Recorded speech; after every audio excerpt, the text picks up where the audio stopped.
Prezados alunos, sejam todos bem-vindos à terceira semana da nossa disciplina de Programação Web do campus Poços de Caldas, do Instituto Federal do Sul de Minas. Meu nome é Elton Adriano Ribeiro e vamos à nossa videoaula. Inicialmente essa semana vamos falar aí da sintaxe ou sintaxe, né? Cada um pronuncia de uma forma básica, a sintaxe básica do PHP. Para uma página ser interpretada pelo PHP, ela deve ter extensão PHP. Por mais óbvio que isso pareça, tem muita gente que ainda confunde, né? Assim como o documento Word tem a extensão .doc, do Excel tem... Mas não é só isso. Todo o código PHP deve estar entre dois sinais, que eles vão indicar que aquele conteúdo dentro daqueles dois sinais, pertencentes à página .php, é o que deve ser executado pelo software, lá pela nossa IDE, pelo NetBeans, pelo XAMPP, igual nós aprendemos na aula passada, né? Assim o interpretador vai saber que é um comando PHP, né? Para a gente então iniciar uma página PHP, ela começa com o sinal de menor, ponto de interrogação e a sigla PHP. E para finalizar, ela termina com o sinal de interrogação e o sinalzinho de maior. Então, tudo que tiver dentro desse comando significa que o compilador, o nosso IDE na PHP, quando estiver no ar, ela vai interpretar que é um comando PHP. Um outro comando básico, também faz parte aí da sintaxe básica, é o comando echo. O comando echo, ele escreve na tela, ele vai imprimir na tela, né? Tem uma diferença também, tem o comando print. O print é um complexo, a interpretação dele pelo software, pela página. O comando echo é o mais utilizado. Então ele escreve tudo que está entre as aspas duplas depois dessa instrução aqui PHP e o sinalzinho de interrogação fechando, né? Então, por exemplo, aqui ó, a gente vai escrever Oi Mundo utilizando uma página PHP. Vamos aí ver o exemplo prático. Eu não vou compilar todos esses códigos aqui durante a videoaula, mas eu peço para vocês que implemente, tá? Pause aí o vídeo, digite esses códigos, salve a página com PHP, ative o XAMPP e teste essa página aí no seu localhost, assim como a gente explicou na aula passada, aí no seu servidor local, né? É muito importante esse teste, tá? Só a prática mesmo nos leva aí à perfeição. Essas videoaulas, essa nossa disciplina, o curso em si como um todo, né? Ele nos prepara para conhecer tudo que é possível a gente fazer, mas porém no dia a dia mesmo, na prática, que a gente realmente aprimora. Então falando aqui, ó, temos aqui aquela parte tradicional, né, do PHP, mostrando documentação, o site, o read que a gente viu, que é o cabeçalho, né? Aqui o conjunto de caracteres que a gente vai estar utilizando, como já falamos também. O title da página, né, o título da página. Fecha o cabeçalho, começa o body, que é o corpo. Aqui o H1, que é o print lá do parágrafo, né? Como se fosse um parágrafo. E aqui começa o nosso comando PHP em si, ó. Então notem que a base inicial é toda daquele HTML que nós aprendemos nas aulas anteriores. Aqui em si que está a novidade da aula, né? Que a gente está iniciando aqui a página PHP, dando um comando echo, que vai imprimir na tela, e escrever Oi Mundo. Essa aspas não aparecerá na página, tá? Aparecerá somente o escrito Oi Mundo. Então isso é uma sintaxe básica do PHP, certo? Vamos para o nosso próximo slide. Comentários dentro do PHP. Como que a gente trabalha com comentários? Aqui está um textinho, né? Quando a gente escreve às vezes um texto, um programa muito grande, uma implementação muito grande, às vezes a gente esquece por que a gente criou determinados pontos. Então a gente utiliza comentário em PHP colocando barra dupla, né? Barra no final da linha, no início da linha, desculpa. Ou para um intervalo inteiro a gente coloca barra asterisco e asterisco barra no final para mostrar que acabou o comentário. Então aqui está um exemplo, ó. Iniciamos a nossa implementação PHP. Aqui nós temos um barra que é para comentar somente essa linha. Olha lá, o comentário de uma linha. Vocês vão notar lá no IDE, no NetBeans, que ele fica verdinho, então significa, ou cinza, significa que é um comentário, tá? Um cinza mais clarinho. Aqui, continuando aquele exemplo anterior, né? O echo vai imprimir o Oi Mundo na tela. E aqui a gente vai estar colocando, ó, que a gente quer todo esse bloco aqui. Se tivesse mais 10 linhas aqui, todas elas seriam comentadas. Aqui no nosso caso tem uma, significa, eu escrevi aqui eco, esta linha é ignorada pelo interpretador, certo? Então, às vezes é interessante para você comentar uma linha, por exemplo, ou um bloco de códigos, explicando o que você fez. Aqui eu utilizei tal lógica que faz não sei o que. Lá na frente, daqui 2, 3 anos, 2 meses, às vezes depende da memória de cada um, você não lembra para que você criou aquele código, qual a lógica que você utilizou. Então esse tipo de comentário ele serve para isso, para refrescar a memória ali do programador e também manter a estrutura do código mais organizada, né? Seguindo então, falando um pouco de variáveis. O que é uma variável em PHP? O conceito é o mesmo da matemática, tá? Só adiantando. Então variáveis são como caixas na memória de um computador onde armazenamos algo. Então é como se a gente tivesse várias caixas, várias variáveis, né, para armazenar algo dentro dela. Para trabalharmos com dados, primeiramente a gente precisa de uma caixa, né, de um valor para onde a gente vai armazenar isso. Então, como eu disse, o conceito é o mesmo lá da escola, que a gente utiliza Z e Y, né? Meu Z ficou meio torto aqui, mas está valendo. A gente utiliza Z e Y dentro da matemática, né?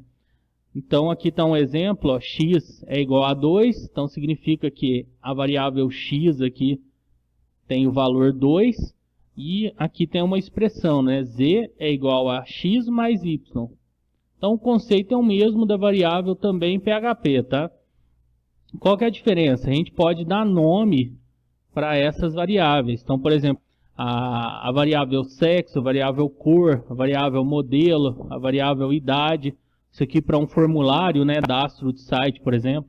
Qual o seu nome? Então você pode colocar a variável nome, sua idade, variável idade e assim por diante. Uma variável ela sempre deve começar com o sinal de cifrão. Assim como lá o PHP começa com o sinal de menor, né, o cifre, igual a gente viu aqui, né? Voltando aqui. Menor, cifrão. Então a variável também tem uma regra para ela iniciar. Ela sempre começa com o sinal de cifrão. E tem umas regrinhas básicas. O nome da variável deve começar com uma letra ou com um caractere sublinhado, aquele underline, né? O nome da variável só pode conter caracteres alfanuméricos e sublinhados. Então você pode dar o nome de A a Z, de 0 a 9 e sublinhado. 0 a 9 aqui, quando eu digo, você pode dar o nome de 300, é aí da tua memória, né? Quanto mais simples é o nome de uma variável, mais auto-instrutiva ele é, mais fácil para você programar. O nome de uma variável não deve conter espaços, uma coisa importante, senão o PHP não compila, ele não roda, né? Não funciona. E o PHP ele é case sensitive. O que significa isso? Ele distingue maiúsculas e minúsculas. Então, variável nome, a variável nome aqui com N, com tudo maiúsculo, aqui intercalando maiúsculo e minúsculo, são variáveis diferentes para o PHP. Certo? Então, por exemplo, você iniciou lá no seu software, no seu programa, lá na sua implementação, com o nome, com a variável nome em minúsculo. Lá no meio dela, você está com o caps lock ligado, você digita em maiúsculo, ele não vai entender, tá? É diferente uma coisa de outra. A declaração de variáveis, como a gente disse, ó, então aqui eu tenho a variável nome, que ela vai ter o conteúdo IF Sul de Minas. Aqui eu tenho a variável idade, que ela vai ter o conteúdo 10. Então, o IF Sul de Minas completou 10 anos, um exemplo simples. Tá ok? Então, sempre inicia-se com cifrão antes de declarar o nome em si da variável. Falando um pouquinho de comandos de repetição e de condicionais, vamos falar inicialmente do if-else. O if-else traduzindo é se e se não, basicamente. Para quem trabalha com Excel é a mesma lógica, tá? Então, ele verifica se uma condição for verdadeira, senão ele faz outra coisa. Então, por exemplo, se 10 é maior do que 1, ele faz uma coisa. Se não, ele responde com outra. Aqui nós temos um exemplo também que vocês devem implementar aí no NetBeans, tá? Digite esse código, salve a página e teste. Então, inicia lá com a sintaxe, a variável x está com o valor de 10, a variável y está com o valor de 100. Então, o que ele faz? Se x for menor do que y, ele vai escrever na tela x é menor do que y. Se y for maior do que x, ele vai escrever na tela y é maior do que x. E também vai escrever o valor de y é. Então, esse pontinho, variável y, pontinho de novo, ele vai atribuir o valor aqui nesse espaço. Então, ele vai preencher, caso o valor de x seja menor do que y, né? Maior, quer dizer, ele vai preencher nesse espacinho aqui, nesse tipo de ação, o número em si. Caso contrário, passar dessas duas condições, se nenhuma delas for verdadeira, ele vai escrever x é maior do que y. Então aqui é a lógica, tá, da programação, que vocês já viram aí bastante durante o curso, né? Eu peguei aqui a estrutura do curso em si, né? A ementa teve bastante lógica, bastante outros tipos de programação, né? Programação Web 2. Então essa lógica espero que já esteja bastante desenvolvida aí em vocês. Então esse é o comando if-else. Então serve para se alguma coisa for verdadeiro, escreve tal. Se não, escreve outra coisa. Essa é a lógica dele. O comando while, traduzindo também, significa enquanto. Ele repete um bloco até que uma condição seja verdadeira. Repete o bloco enquanto uma condição for verdadeira, melhor dizendo. Então, inicia-se, né? PHP, como a gente acabou de ver. Aqui a variável y ela vai começar com o valor de igual, com o valor de 1. Então, eu já atribuí aqui que i, a variável i, é igual a 1. Então, i começa com o valor de 1. Então, vai fazer o seguinte, enquanto i for menor ou igual a 5, está aqui a explicação, né, o comentário que a gente acabou de aprender, //, repete enquanto for menor que ou igual a 5. Então, ele vai escrever aqui o número preencher também com o espaço aqui de i, né, com a variável i. Caso contrário, depois que ele fizer toda essa lógica, ele vai pegar a variável i e vai somar o valor de 1. Por que ele faz isso? Porque senão você vai ficar repetindo, vai ficar num loop infinito aí, sempre com o valor de 1 e a condição nunca vai sair do lugar, né? Caso você não coloque aí para acrescentar 1 cada vez que o loop for executado, certo? Então a primeira vez ele está com o valor de 1, ele soma mais 1, 2. Ainda é menor ou igual a 5. Soma mais 1, 3. Ainda é menor ou igual a 5. E assim por diante. Ele vai enquanto uma condição especificada for verdadeira. Esse é o comando while.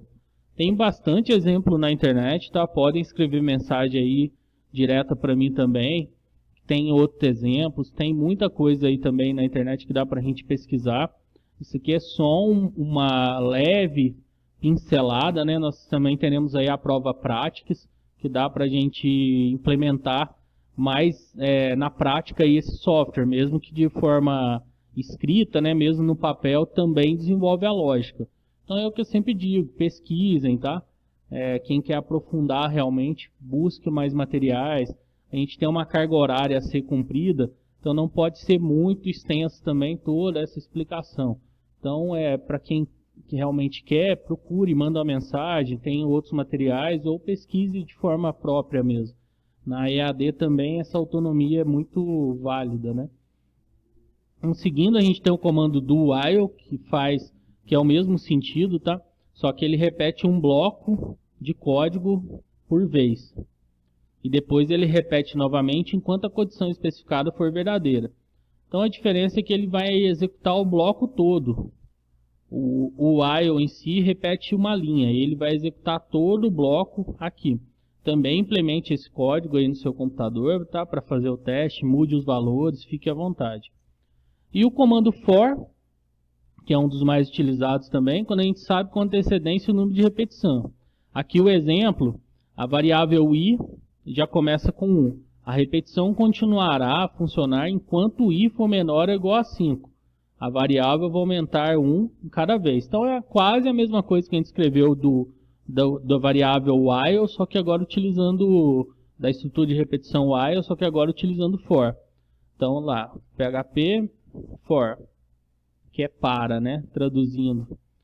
A variável i está com o valor de 1. Enquanto i for menor ou igual a 5, soma-se um algarismo a ela.